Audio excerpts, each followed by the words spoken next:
Okay, we'd like to thank Coach Plitzowitz and student athletes Hannah Jervin and Chloe Lamb. I'd like to have Coach provide opening statements, if you will, please. Well, first of all, certainly congratulations to Michigan. I thought it was a very well-fought game. I thought it was a very competitive game, and it came down to one team making one more play, and they certainly did that. So congratulations to Michigan. To all of our fans, to Coyote Nation who came, a very special thank you. That was an incredible crowd that we had. We had just incredible support. And so I think to not only to our fans, I think we recruited quite a few fans from the region who came and cheered for us as well, to the state of South Dakota who really supported us. I think that was certainly a really special time for our young ladies. To our players and to our staff, I have to thank them because what they did in getting to this point is really, really hard to do, and it took absolutely everything that we had in our tank to get to this point in time. So it was an incredible run for us, and it took a lot of preparation and toughness, and that takes years of preparation to get to this point. And to our super seniors and to Reagan, our 4 seniors in total, I think they read a book this summer, and the book was Legacy. And they left a legacy at the University of South Dakota that is second to none, and did something that is incredibly, incredibly special. And to all their accomplishments, that's great. It's great. They're great basketball players, but the bottom line is they're incredible human beings. So as a coach, I treat them, I think I act as if, or sometimes I feel as if they're our own daughters, and incredibly proud of how they've handled themselves through everything that they've been through. I think they represent our team and our program with a lot of class, a lot of humility, but also the way they represent our athletics department and our university is really, really special. So I think they've done just a tremendous job. So I'm really proud of what our young ladies have done. It's hard to lose. You always want one more, but it certainly wasn't from a lack of effort. Or a lack of anything else besides we just needed to make one more play in all reality.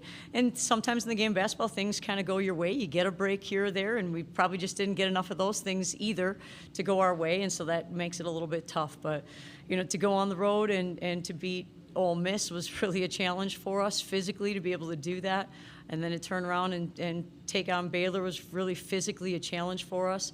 And then today, obviously with Michigan, another major challenge for us. I think we were probably outsized in every position and maybe out-athleticized in almost all positions, if not all positions. And to our ladies' credit, they just kind of kept fighting and competing and found a way to at least be in that game and have an opportunity. So I'm very proud of our young ladies for what they did. Thank you. Let's open the floor for questions for the student athletes. On the back.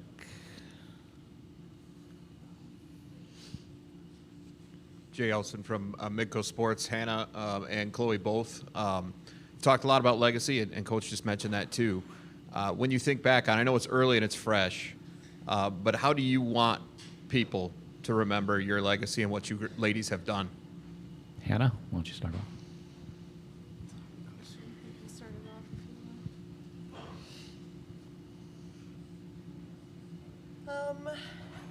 That's a hard question. I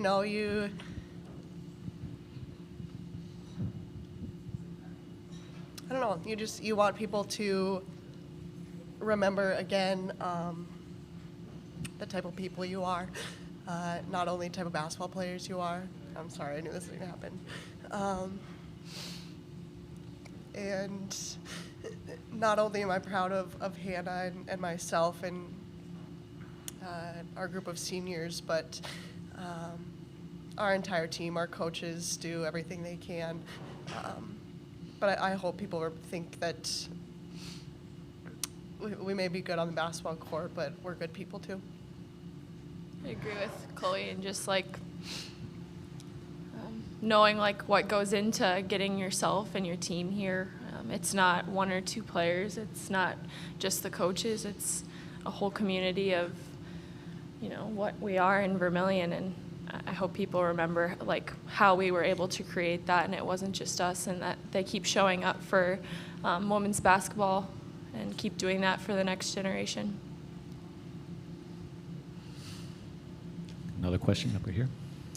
Michael McClear, Argus Leader. For both of you, one of the reasons why you came back was you weren't satisfied with how last season ended. I guess, after the feeling of this loss subsides, I guess, will you be satisfied with this run? I think right now that's hard to say. I mean, playing that game, I think, like Coach P's spot on, one more possession and we had it. So, I mean, right now I'm not satisfied. But maybe looking back, I'll be happy with the accomplishments we had, but right now I'm definitely not satisfied. Losing sucks for a lot of reasons. I think, one of those being you forget all of the good stuff that happened, right? And so, yeah, you said it's hard to kind of think about that right now. But I think, looking at any point in that game, looking out into the crowd and seeing the sea of red, I think we did a pretty good job. Okay, we'll go one back here, then we'll come up here. Grant Sweeter, Kelland Sports. Chloe, you kind of just mentioned it, but I mean, there's not a lot of great things to take away from a loss, but when you had a crowd like that supporting you at the Sweet 16, I mean, that's pretty special to have that from what South Dakota gave you today. Yeah. When we play a home game, we usually, at least halfway fill the SCSC, and I think more than the SCSC worth had to have shown up to this game, and we felt it from the second we stepped down into the court to the second we left. They never wavered. Come up front here. Matt Park, Michigan Radio. I want to ask a question about the game, if that's okay. It looked like it was a very physical contest, a lot of physical play on both ends of the floor. Did the game play out the way that you hoped it would and thought it would, just from the standpoint of the way it went on the floor? I think people would say that we're a fairly physical team. I think that is something that lots of people have said throughout the year, and and I don't think that was going to be something we were going to change, playing in this game. That's something that has, gotten us this far. But I thought Michigan was very aggressive, kind of gave back to us what we were giving to them and with the physicality. Just one play. I thought it was a tough game throughout on both sides. So. You have a question from Zoom. Zach, go ahead. Hey ladies, Zach James, Sioux City Journal. Like Coach P mentioned, she mentioned the book you all read in the summer. What do you remember from reading that book? The legacy book. I think your question was out the book we read this summer, which was Legacy. Yeah, which is, it was. It's about the New Zealand rugby team, the All Blacks. And I think when we read it, I didn't understand the weight of how that would help carry us through the season as seniors and as a team. I think we did a great job of trying to replicate what they have. I mean, that's not possible to completely replicate, but if they talk about it being about more than a sport. And I think through our community and Coach P's Pack and just seeing what we've done with the younger girls in Vermilion, I think that we did as good of a job as we could have with that. Other questions? One in the back. Sean Bauer, Kelland Sports. Chloe, Kaya had a big bucket there. Grace Larkins, the few. What can you say just about the performance that some of your younger players came with on, the sport's biggest stage? I thought, young kids, what people would maybe call role players, had a huge tournament. I think not only this game, but the two previous to this. You would think the bright lights and the significance that comes with these games would, bring some fear or overwhelming to them, and you wouldn't think so, and being in foul trouble personally, I thought they stepped up huge and, not only kept us in the game, but elevated our game as well. More than proud of what they did and what they're capable of doing in the future. That's all the time we have. We'd like to thank our student athletes for taking the time. Certainly a Thank you. difficult situation. Thank you. Congratulations.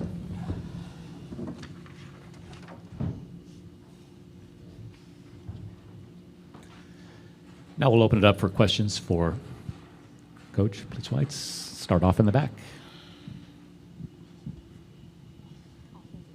Yeah, Cliff Brunn, Associated Press. First question is, in the last 10 seconds, was Kroll trying to miss that second free throw? That's one thing. And then the second thing was the challenge of trying to get a play together and get that last shot off, especially with one of your key players out. Right. It wasn't the game plan to miss it. And, I think Michigan is really good based on out-of-bounds defense. They're very good. And so to try to create something was going to be a challenge. In retrospect, probably would have gone back and probably gotten in and then called timeout and run a sideline out of bounds. Might have been a little bit better strategy and, in hindsight. So I think they're a great defensive team, and they made it really challenging. I think we had a shot. We were down 2, and we had a 3 that kind of was in and out. And so I think it's sometimes in the course of the game, maybe you get a better look against, to get a shot. So we took a shot a little bit earlier because we wanted to get a shot. And against Michigan with their defense, you didn't know that you were guaranteed to get one. So we were just playing to get a good shot. And unfortunately, it didn't go, and then we had to foul. So Let's stay toward the back. Go ahead. Jay Elson, Midco Sports. Don, Coach Barnes-Rico came in and said that they really wanted to give you a different look defensively. Can you just explain what you saw and how that maybe prevented you from putting together the runs? Is that what you mean? Or No, just in general, the in way general? they defended you. Well, I think I thought their one-on-one defense was really good. I thought their ball screen defense made it pretty challenging. We were able to get the ball inside to Hannah, and Hannah did a great job in the first half. They had 0 fouls and then 3 kind of quick ones and some kind of tough stuff for us at that point in time because we were able to get the ball inside to Hannah, but having her on the bench quite a bit of the second half really hurt us. Other questions? Let's go back again. How do you want people to remember that legacy? Yeah, well, I think the seniors that we have, and we include Reagan in with the 3 super seniors, they were hungry to do something that's really hard to do. What I told them is they've had a chance, they've qualified for 4 NCAA tournaments in a row. That's like almost unheard of at the mid-major level. And to do that, that's hard. That's really, really hard. And then to get to the tournament and to win a first-round game is really hard to do. And then to win a second game, so I think it's what they've done has been nothing short of compete at a very, very high level. They did it again. I think being, finding a way to kind of neutralize size, athleticism, speed, and then put yourself in a position. And I thought our ladies did that. Outside of that, I think they've done a tremendous job. I mean, the fact that our Coyote Nation traveled the way they did to support our young ladies doesn't mean that they're just good basketball players. That they've made an impact in our community in terms of, I think, really doing the right thing over and over again. Every moment matters. They're the type of young ladies that when COVID hit and we couldn't do community service the way we normally did and they couldn't go to the nursing home and visit with the residents, they got their names and they hand wrote them all letters. And this Christmas, they sent them all Christmas cards, wrote letters to them. And, they spend time with the little girls. We had a little girl from Coach P's pack give me the scouting report that Maddie Nolan was a good 3-point shooter and we had to guard her on the arc. And so there are little girls in our community that look up to these young ladies that because they spend time with them, they really are invested in them, and they do the right things, and they have built something that is really special. Okay, let's come over here to the side, then back over. Marcus Traxler, Mitchell Republic. Hannah and Chloe mentioned that you guys have the reputation of playing physical games, playing these grinders of games. Were you okay with the pace of the game, how it unfolded, and like you said, being one play away, were you comfortable with how the game was unfolding from that standpoint? Well, I thought that Michigan was incredibly physical. I think we were able to try to handle that to the best of our ability. Honestly, if one shot goes in towards the end, it's a different game. And so were we happy with it? Our goal was to compete and see what happens. You're not you're not satisfied, but at the same time, it wasn't from a lack of effort or want. Maybe we missed an assignment here or there, but our kids had to make plays. They couldn't hear what was going on, and I think they did a great job of putting themselves in a position and trusting their training and trusting the process, and got themselves into a spot where they were competing for an opportunity to play one more game. Okay, let's bring it back up, and we'll come back up here. Michael McClure, Argus Leader. Obviously, losing the big three players of that magnitude is going to be tough, but how do you go about convincing some of the young players on the team that this level of success is embedded in the program and is possible to achieve again?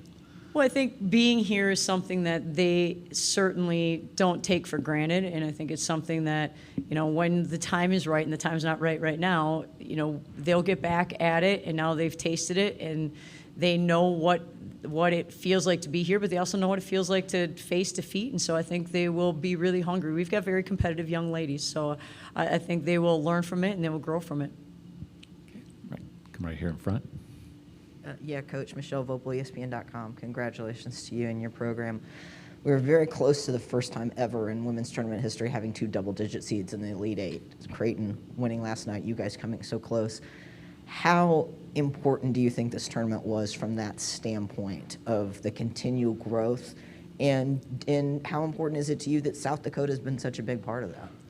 Yeah, it's pretty special in all reality that our young ladies had an opportunity to go on the road and compete against, Power 5 programs and be in the mix. And so I think it's great for players, for teams, for programs at our level to be able to say, anything is possible to some extent. Now you got to find a way to neutralize a lot of stuff. And I thought, we were able to do that to some extent today, but there were other times that we just, couldn't make that last play. So I think we are really, thankful for the opportunity to be in the tournament. We're thankful for the opportunity to advance in the tournament, and to be a part of that history is something that's really fun for us. One in the back corner. Sean Bauer, KLN Sports. Don, your young players, Grace, Kaya, Pep, defensive minutes, they didn't seem like this stage was too big for them, and they had to step up, when needed. I'm just curious what you thought of their performances. Yeah, so that's really hard to do. You've never been in, none of us have been in this moment before, but to be here and then to hit open shots or get a big rebound or get an offensive rebound like Pep did, even for Maddie and Kaya, who certainly play a lot of minutes for us, but to kind of keep facing the competition that they did, I thought our kids played without fear. I really did. I thought our kids tried to put themselves in a position, and they did that. And sometimes the game of basketball is a little bit unfair because of all the way that we were competing. You would hope that maybe that one last shot would fall, one more free throw would fall, maybe one of theirs doesn't fall. You would hope that something kind of goes our way, and unfortunately that didn't happen. Okay, we have time for one final question. We'll turn it over to Zoom. And Zach, go ahead. Hey, Don, it's Zach, CCA Journal. You talk about nobody really being in this moment. So I guess for you, what did you learn in this moment? Okay, I didn't quite catch that. Sorry, can you hear me better now? A little bit. Maybe I'm just going deaf. I'm not sure.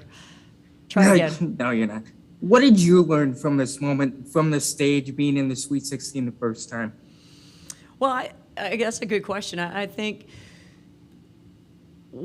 what was really fun to see is how our community really united about this and really tried to propel our young ladies to do everything that they could to find a way. And certainly in that third quarter when things weren't going our way, I thought our fans really gave us a huge boost at that point in time. And so I just think what's been really neat to see is how our university has united. We had so many students that came down.